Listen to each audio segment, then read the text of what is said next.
To the jackasses who rolled on Uncle Kurt this morning. The white dude, the Mexican dude, the dwarf. You think you can keep getting away threatening my life?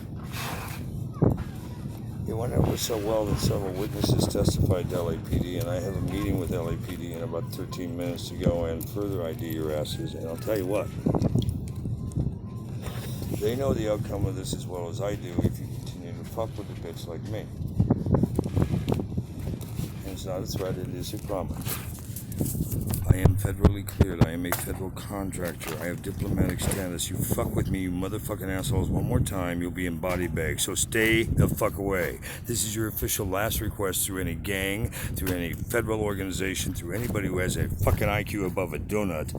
Stand fucking down. And if you don't want to stand down, order is, I'm going to drop you down the next time you roll on me. So get ready to become my bitches.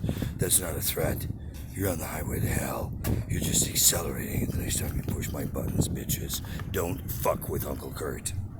On any beach, anywhere, on this motherfucking planet or beyond, or I will come after you like a motherfucking hurricane that you're not ready for. Bank on it, bitch.